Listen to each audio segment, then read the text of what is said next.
Hello, welcome, and thank you for being a part of WorkSafe's Mental Injury, Early Intervention and Occupational Rehabilitation webinar. My name is Cameron Ling, and I'll be your host for this session. This afternoon, we're going to explore the following topics: ways to facilitate early intervention for mental injuries, how the early intervention model works, and also the support that's available from an occupational rehabilitation provider. I'm lucky enough to be joined by three return to work experts. Nabil Nazam, Manager, Return to Work for WorkSafe Victoria. Hi, Nabil. Good afternoon, Cameron. Good afternoon, everyone. Great to have you with us. Also joining Nabil is Fabian Adriel, Team Manager, Recovery and Client Partnership with Allianz. Good afternoon, Fabian. Afternoon, Cameron, and afternoon, everyone. Thanks for joining us. Also joining us is Andrew Harriott, General Manager, WorkAble Consulting. Great to see you, Andrew. Thanks, Cameron. Good afternoon, everyone. Thank you all for being part of this today. It'll be a terrific discussion. A little bit later, we're going to take audience questions, but please feel free to start entering those questions at any time via the Q&A chat box that you've got there. Nabil, if I could start with you, perhaps, why is the concept of early intervention, or EI as it's known, so important to employers who are managing a mental injury claim? Thanks, Cameron. I think early intervention is critical as it's the first impression of what an injury management process could look like for an injured worker. An effective program will really set the tone for the worker, provide the assurance that they're being looked after, and instill confidence in the worker in terms of the return to work process, right? So we all know that good relationship and really good communication between stakeholders is pivotal in driving really good outcomes, and it becomes a really core part of a sound early intervention program. This in turn will assist in a smooth recovery and return to work, which is good for the worker, the employer, and of course the WorkSafe scheme. I think it's important to recognize that whilst early intervention is critical to employers, a really good early intervention program is one that's coordinated really well. A really good intervention program will consider multifaceted ways to address workplace injuries and illnesses, because recent research has shown that an effective program will need to be multifaceted in order to recognize the workers' holistic needs and address their biopsychosocial factors. And this is the reason why we have invited today's speakers to share their insights into an early intervention program that has been running successfully for some time now. Well, going on from that, Fabian, as an agent, could you explain the Allianz EI model? Sure. So Allianz's early intervention program was launched in October of last year, led by the Recovery and Client Partnership team here at Allianz. And effectively, the program was developed as a means to address a critical gap, not only in the claims model, but more so, as Nabil touched on, the service being delivered to individuals, particularly with mental injuries, in that early stages of their claim while they're awaiting a liability outcome. And we've seen this as a real opportunity to improve that service being delivered, because what we noticed is through a data analysis that not only was there a substantial growth in the volume of mental injury claims itself, but the complexity and diversity of those claims had increased as well. In particular, what we noticed was that of the mental injury claims that were awaiting a liability outcome, they performed exceptionally poorer in both the recovery outcomes as well as return to work. But more concerningly, those claimants were accessing lesser mental health services. Only about 17% of them were doing so. And so the early intervention program here at Allianz focuses on putting a proactive model that adapts the biopsychosocial approach in engaging with workers holistically, better understanding the needs and the challenges for that individual, and being able to collaboratively work with health practitioners and employers and other providers out there to better support and integrate pathways to recovery. What's so unique about your early intervention program? Yeah, look, a first key call out would be the fact that Allianz have invested in a dedicated team to lead a program solely focused on supporting mental injury claims and employers of that portfolio. And what you would see is the complexity of that portfolio is being addressed with these additional resources early, and being able to highlight key themes and trends that allows for better conversations with employers, but also the ability to change that narrative on how individuals are managed and treated. There's a perception that individuals are often looked at as a number in the system, and this investment in the program really changes that dynamic, because our conversations that we're having with individuals in that space solely focuses on recovery. But lastly, it's the practicality about the program in linking individuals in with appropriate treatment early, as Nabil mentioned, because that's ultimately what leads to better health outcomes. And it's a two-step process of being able to create a awareness and literacy around the engagement and the availability of supports at their disposal. So leveraging the entitlement of provisional payments that exists for mental injury claims. But it's also about being able to understand that there are real challenges out there with individuals navigating the landscape of engaging with right treatment. And so we here at Allianz developed a mental health services directory as a practical approach of being able to address that gap and provide both workers as well as health practitioners a network of providers that are out there that better understand the needs of the individuals, but also are able to offer timely services and treatment. Now, we understand that, in Victoria, there's absolutely, we don't pick a provider for the individual, and we give every consideration to the individual itself and their practitioner to better understand whether those treating practitioners or that network is appropriate for them. And please tell us, what have been the results? Yeah, so we've been, as I mentioned, operational for the last 12 months, and our data highlights that we're making really successful steps in the right direction around improving recovery outcomes. We've seen individuals that have gone through the program almost access timely services by 40%. So we've reduced the time to access mental health services by 40%. We've also seen that a 70% increase of individuals accessing timely mental health support within the first 28 days, which is quite significant. We've seen the time to access occupational rehab services cut down by half. But more importantly, all of that has led to a improvement in the median time that it takes for a individual to return back to work, improved by almost 45%. I think beyond that, it's about the service component that I mentioned earlier. We've helped to support over 850 workers through our program in the last 12 months. And through that, being able to connect with health practitioners, whether it be phone or email, almost over 1,000 contacts there. That's some really positive results there. Thanks so much for sharing that with us, Fabian. One of the components the Allianz EI program uses is occupational rehabilitation. Andrew, if I could bring you in now, could you tell us about the benefits of using an OR provider for mental injuries? Yeah, thanks, Cameron. OR providers are allied health professionals. So we're a dedicated resource, and we provide a number of workplace-based return to work supports. We're an independent party involved in the process.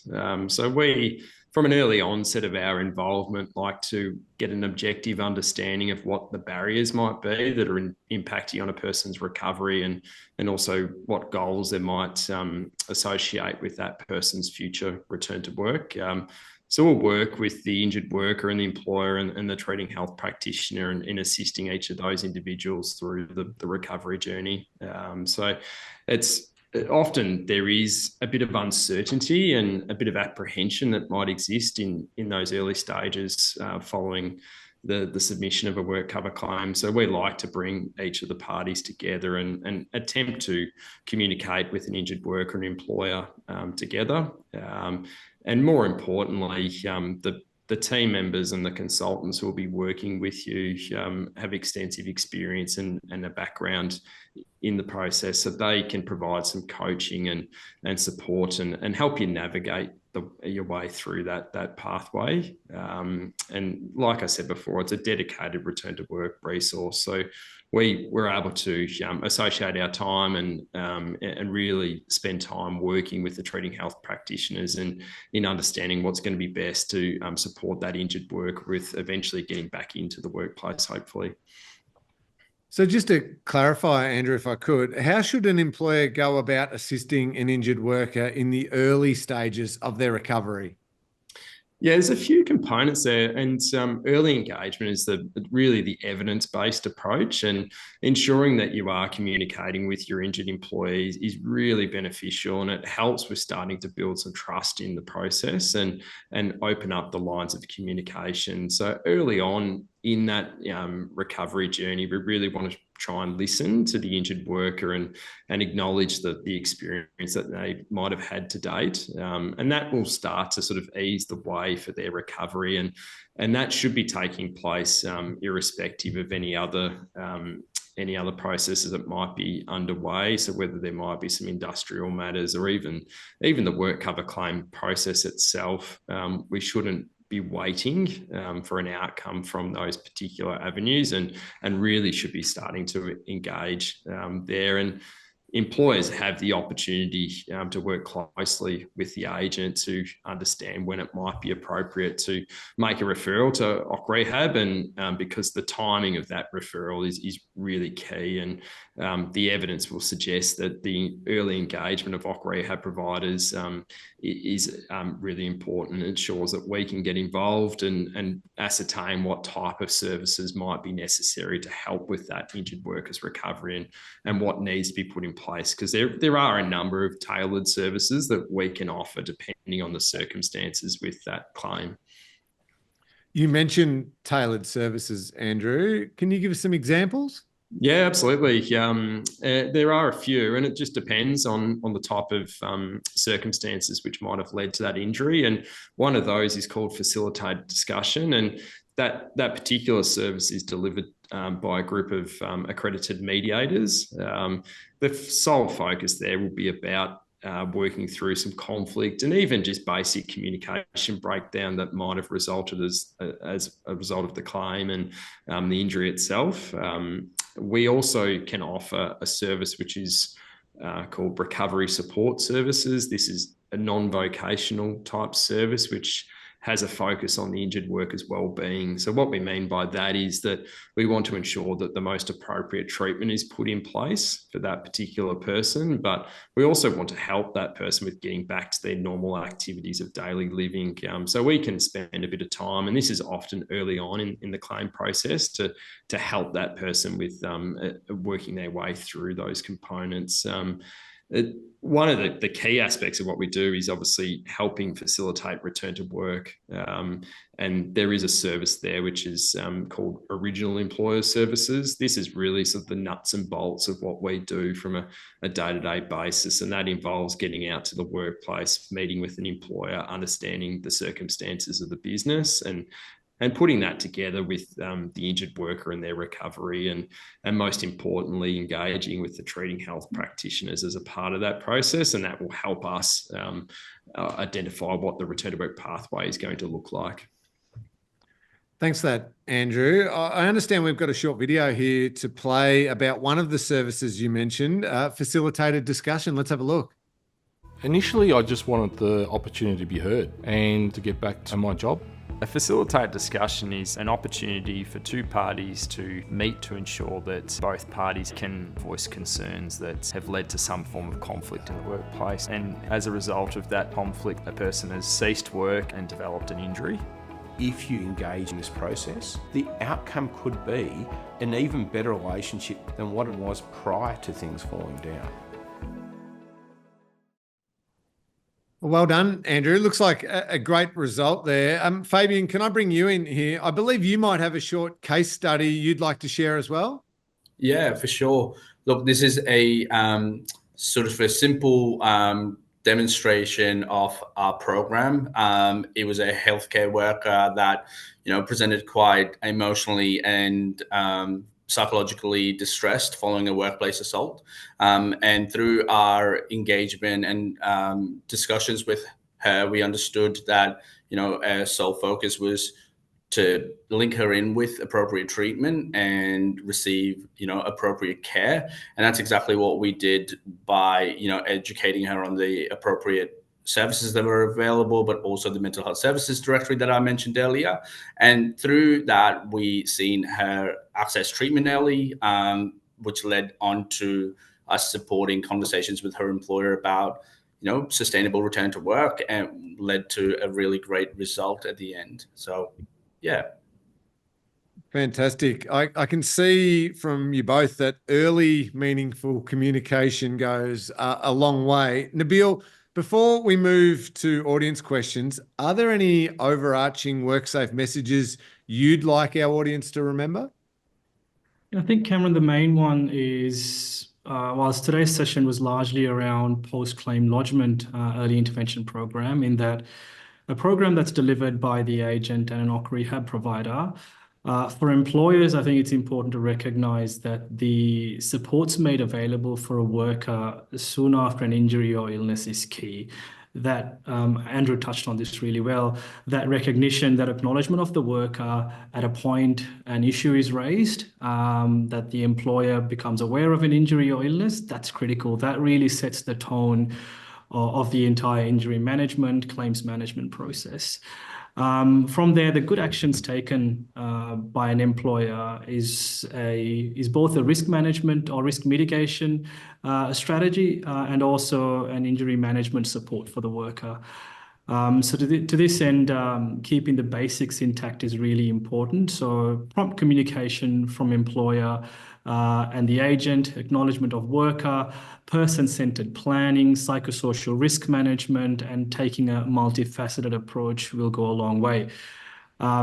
We typically see early intervention programs might have a referral to a GP or a physiotherapist or a psychologist, which is good, but it's really falls short in terms of addressing the biopsychosocial elements that Fabian touched on earlier. So this is where that multifaceted approach for a really strong early intervention program comes into play and will drive really good return to work outcomes. And I'll touch on really quickly that WorkSafe scheme does have the provisional payments when a claim's pended or even rejected. Workers may be entitled to 13 weeks of provisional payments through which they can access psychological services. And early return to work in accordance with a certified work capacity is a great outcome for the worker, their families, and the employer, of course. Thanks for that, Nabil, and also Fabian and Andrew for what you've spoken about here. I want to jump to some questions because we've got a lot of questions coming through from the audience. You can continue to put questions in via the Q&A box there. This one, a lot of people wanting the answer to. I'm not exactly sure where to direct all of these questions, so please feel free to jump in, or if you've got anything else to add. As I said, a lot wanting this one. As a return to work coordinator in Victoria, one major challenge is that some doctors show little interest in working with the employer to support the employee's return to work journey. How can this be addressed? I might quickly touch on Cameron, and I think Andrew and Fabian will have a bit to add as well. And this is broadly speaking about the services available, and this was really clearly covered in today's session by Andrew as well, right? So I think the journey begins from an employer's perspective in reaching out to the agent in terms of the supports that they may be able to receive from the agent. And in turn, the agent will review the claim and tap into services such as OC Rehab. And within the OC Rehab services, there are various other avenues and options that one can use in terms of driving outcomes, particularly GP case conferences and things like that. They go a long way GP in terms of recognizing the worker and the GP and the efforts that they're making in providing recovery and return to work services. I'll just pass on to Andrew, as I'm sure he might have a few things to say at this. Yeah, definitely. Thanks, Nabil. Yeah, one of the services that we'll conduct is a GP case conference, and we can even undertake case conferences with other allied health professionals. So, for instance, a psychologist for a mental health injury. So we will get out there and meet in person with each of those treaters, which can help with obtaining some of that information. Part of the process really is to try and build some trust with the injured worker and subsequently the treating health practitioner that might be involved. And often the GPs are very time poor. So part of our role as an OC rehab provider is to almost provide a number of options that can be considered by that GP, and it makes the process a little bit easier for them, that they have some eyes and ears as to what might be taking place at the workplace and what options that might be available from that employer. And it ensures that I guess there's a bit of a balance with us being independent. We can ensure that the concerns or circumstances that might relate back to that employer can be shared with the GP. Yeah, great. Thank you for that. Nabil, I think I'll steer this one in your direction initially, but please jump in, Fabian or Andrew. How can employers take early action to prevent minor mental health issues from becoming serious? And what practical steps can they add to their existing support programs to make sure employees get the right help quickly? That's a good question. And I'll caveat this by saying that a program and an early intervention program really depends on the size of the employer, right? So a large employer will have the funding and the supports required to design one, and whereas a medium or a small employer might not. So if assuming it's a large employer, it's about recognizing the profile or the employer profile and the risks associated in terms of injuries or illnesses your employees can cause, and then designing a well-being and an early intervention program to fit that. The WorkSafe website has a number of tools and information that one can gather. Other sources like It Pays to Care will have some information as well. And there's a number of other resources on the internet that someone can look into to design a program that fits your unique profile for that particular employer. I think ultimately it's about recognizing your employees and the risks associated with the work that they do, and then designing a program that facilitates, various different avenues in terms of seeking recovery options. I might just jump in there, Cameron, if I Absolutely. could. And I just wanted to add, coupled with that, is the absolute importance of line management and supervisor training and upskilling. Because what we've observed through the work that we've done in our program is that there are minor issues that could tend to get resolved or potentially not manifest into where they're at that point in time when they become a claim, if they're potentially managed better and supported by some of their line managers. I think Allianz did a recent research into some of this, and what was highlighted was that 86% of supervisors felt that they supported their employees. However, that was in contrast to almost half of that being the case for employees feeling that way. And so there's a real disconnect there, and I think that there's an opportunity for employers to invest in that space, that practical approach of bringing their line management capability increased in the workforce. Great, thanks for that, Fabian. Next question here, and again, a lot of people wanting the answer to it. I think I'm going to steer it to you, Fabian, but please, I might get that wrong. Sure. How do we go about ensuring workers have access to treatment before liability determined? Yep. And so Nabil touched on this earlier. There was a legislative change that came into place in 2021 that allowed for mental injury, primary mental injury claimants to access services related to medical costs. And so that entitlement exists. And what we are noticing is that there's an awareness, the lack of awareness, around that, which is what was highlighted in our data around that 17% of workers actually going ahead and accessing services. So there needs to be a huge increase in bringing awareness to that. But that currently still exists for individuals that are awaiting a liability outcome. And Great. just from an OC rehab perspective there, Cameron, like there are services that are available that we can assist with facilitating finding treatment. So in particular in that provisional payment space, we can engage with an injured worker and then try and facilitate some treaters for them. We can't direct to a particular treater, but we can obviously give them a lot of options that they can explore that might be a little bit difficult for someone to do if they're in a difficult circumstance. Great. Thank you for that, Andrew. This next one, again, a lot of people wanting the answer to it. I'll open it up to all three of you for perhaps discussion purposes. What guidance would you offer to an employee who, after experiencing a physical injury, starts to feel hopeless and unsupported, leading to a mental injury? What steps can they take to seek help and advocate for the support they need during their return to work journey? I can probably kick off if you like. And we see this a bit because if you can imagine an injured worker often is at work for 40 hours per week and you take that aspect of their life out of their week and the social connection that takes place with that, sometimes people lose their way.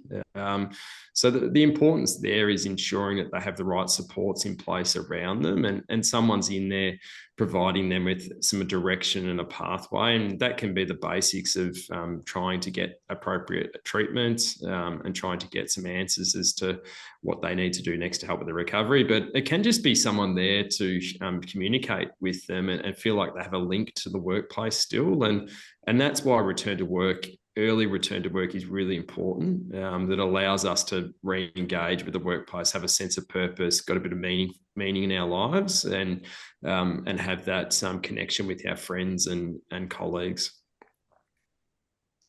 Great. Thank you for that, Andrew. This next one, again, a lot of people wanting it. Sometimes it is hard to get an injured worker back to work on available modified duties due to health practitioners not giving clearance. How do you address these types of issues?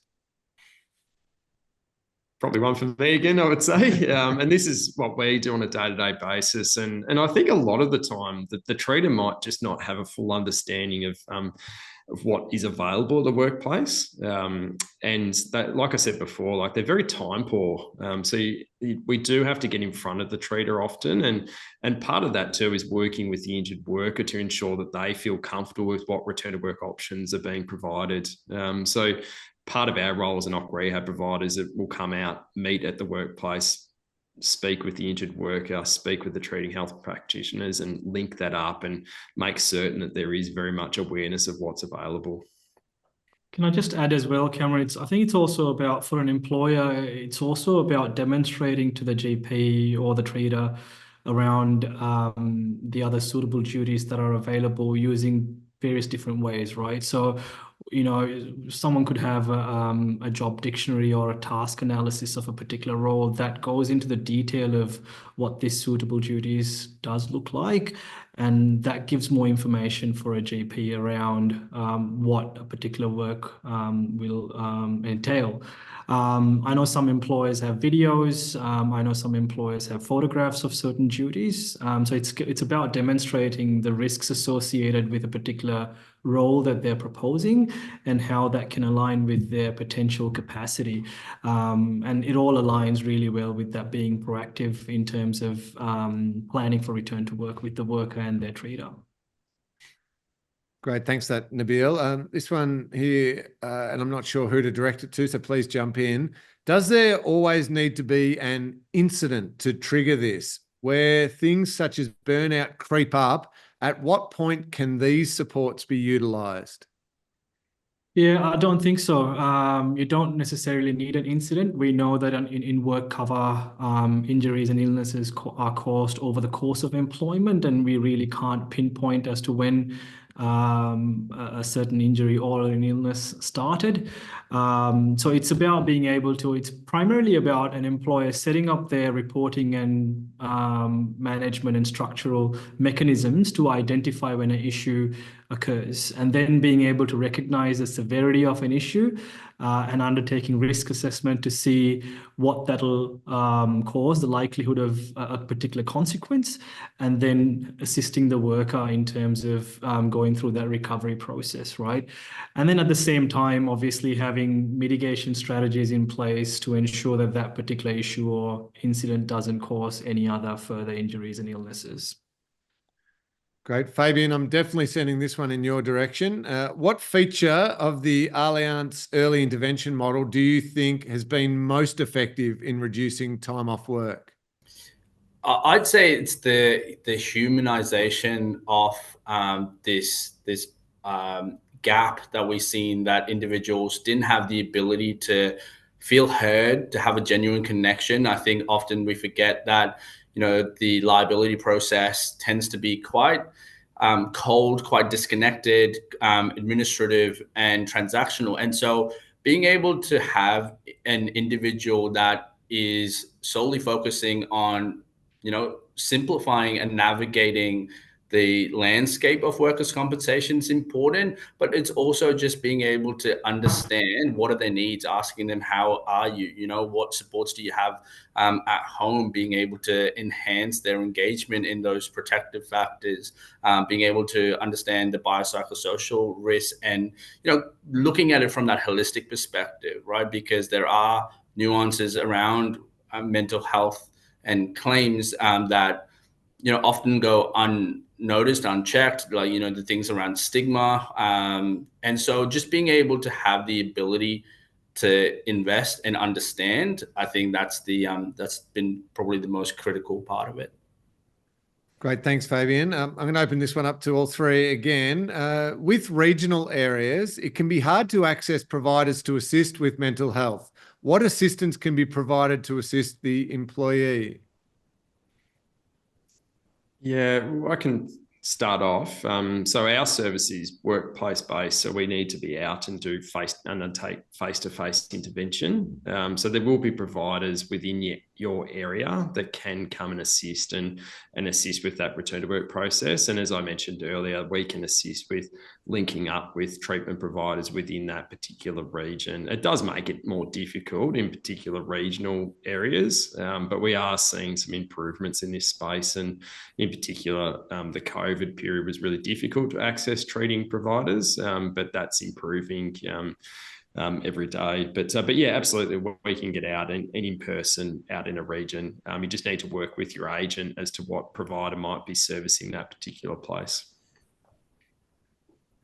This one, I think I'm steering to you, Nabil, but correct me if I'm wrong. Is there training available for return to work coordinator to be skilled enough to assist the injured worker return to work rather than untrained and potentially heightening the mental health problem? I think, yes, there's broadly speaking, there are a number of training resources available at the moment in the industry, but primarily WorkSafe has its return to work coordinator training, which is at the moment is going through a bit of a revamp and an upgrade. So audiences should be able to access that soon. But that provides the basics of return to work and injury management more broadly for both in physical and mental injuries. But there are other mental injury related training within the industry online that'll be very helpful. Contacting someone like Andrew in terms of they provide employer training as well, and our OC Rehab services providers, they provide employer training as well. So I think there are tailored and specific training for mental injury supports. Can I just touch on that just really quickly? Allianz do an immense amount of work in this space. So, please feel free to reach out to your account management team, or even just the work that we've done that's on the market there, that allows you to better understand the risks and the research that we're doing in the space. I just wanted to call out the Allianz Mental Health Hub that is accessible to better understand those key areas that you could better invest in. Great. Thanks, Fabian. Andrew, I'm going to come to you initially on this one, but please, Fabian, feel free to jump in. If we engage a business such as WorkAble prior to a claim being accepted, is the cost of this reimbursed by the insurer once a claim is accepted?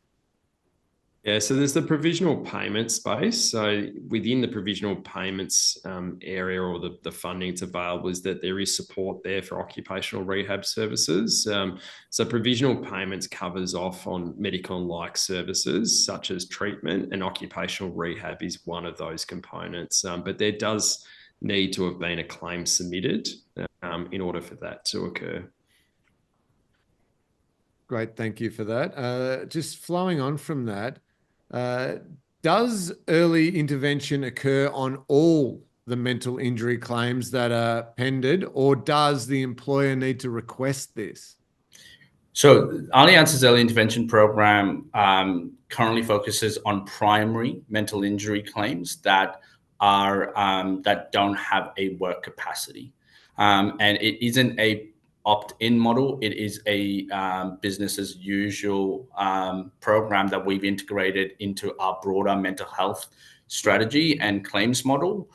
So we absolutely do address any of those claims that fit that particular criteria. There are a few exclusions that relate more so to the severity of the risk. If someone's at risk of self-harm, or potentially some of those areas that they're it's not ideal to be working in, we potentially don't touch that. But broadly speaking, we do cover majority of the claims in that space. Great. Thank you. This one I'll open up to all three. I'm not exactly sure where to direct it. Are there common mistakes that employers make in handling mental injury claims, and how can these be avoided? I might start off. Sorry, Andrew, you go. No, you go, Nabil. Okay. I think I wouldn't call them so much as mistakes in that there's misconceptions maybe. Sometimes they're sort of misdirected, I'd say. And that's largely around being more focused on the liability side of things when there's a mental injury claim. The employers typically get drawn towards the factual on the non-factual conversations when it comes to liability, and the return to work opportunities are missed. And I think this is where our conversation earlier on in the session about prompt and early acknowledgement of the worker's issue and supports go a long way. If that's done really well and the liability side of it is done separately, and that's purely by providing really good evidence, documented evidence to the agent, then both these things are happening concurrently, and there's a strong chance that a claim's managed appropriately, but also return to works, you can achieve an early return to work. Great. Thank you, Nabil. The next one here, and I'm not sure, but I think I'm heading to you, Nabil, on this one. How can employers in the NDIS sector protect or support workers from mental injury arising from repeated violent behaviours from people who are not always in control of what they are doing, as in they are in a heightened state? This is a tricky one. I think, at least in work cover, I think it would fall more so on the prevention side of things when you're talking about occupational violence, right? And it depends on the risks and the control measures that each employer put in place. This is, I think, a very large topic to discuss. We've seen particularly councils implement certain risk management strategies and control strategies to manage that. For example, councils would typically issue fines for parking fines on the windshield. They've changed into a different methodology so that they don't have to face owners of the vehicles. That way, they're not faced with the risk of occupational violence. So again, this is largely a prevention-based question, something for an occupational health and safety webinar, I'd say. Great. Thanks for that, Nabil. Understanding. This one, Fabian, I'll just direct to you quickly for a clarification. How can employers access advice and help during the claim pending phase? Yep. So you can absolutely reach out to the claims specialists that deliver the early intervention program here at Allianz. But more broadly speaking, I would say that you need to have an agent that has the ability to have a proactive and partnered approach with your employers. And so being able to connect with your claims managers, your service managers, and being able to have that transparency and that ability to connect. Speaking to the program in particular, by all means, we have always welcomed, even if a claim hasn't gone through our early intervention program, providing that tailored and support or personalized support to employers to better manage certain complex claims.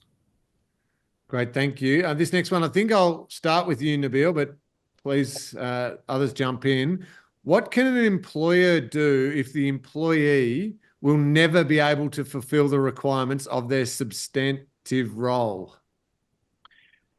I think from a work cover perspective, we'll probably need to assess that in terms of entitlements.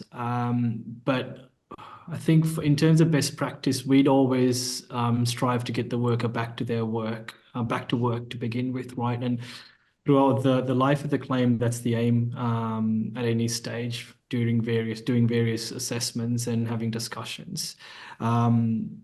The assessment of a worker, whether they're fit for their substantive work, happens outside of workers' compensation. I'm aware that there are various different assessments that's done through medical practitioners and decisions are made, but strictly from a work cover perspective, our aim is always to support the worker when it comes to return to work, whether it is with original employer services or it's new employer services.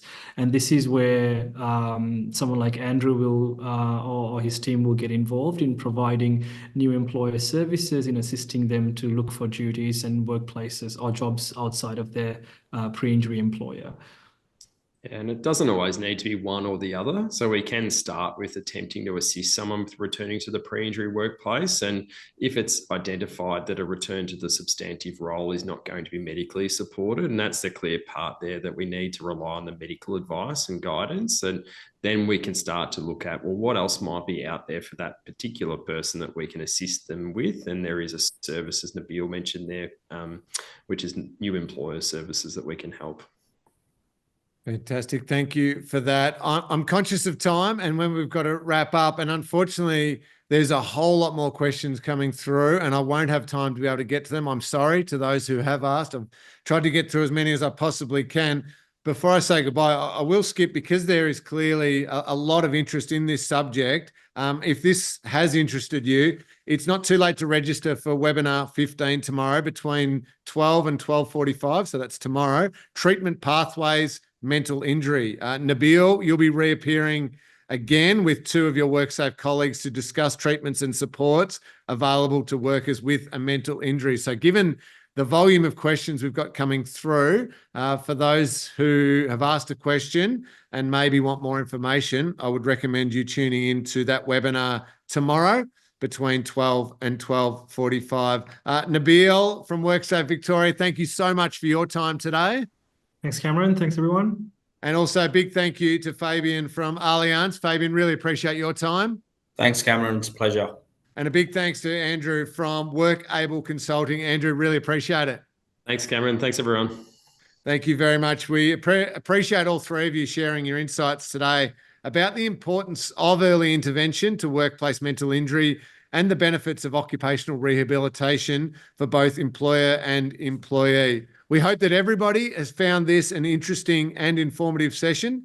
This webinar will be available on WorkSafe's website in the coming weeks, so keep an eye out for that. And we do value your opinion on Health and Safety Month events. Shortly, we will be sending you an online survey. We'd really appreciate it if you could provide your feedback so that we can incorporate your suggestions into our program next year. All respondents will go into a draw to win one of 5 $100 gift cards. Shortly, we'll show on screen a list of all the contacts or programs that we have covered today. If you have any requests for further information, we recommend you to please get in touch. Also, remember, if there is something you want to discuss, there is the WorkSafe advisory line, which is open from 7:30 a.m. until 6:30 p.m. Monday to Friday. And of course, there is the emergency line, which is open 24 hours per day, 7 days a week. Thank you for being a part of this webinar.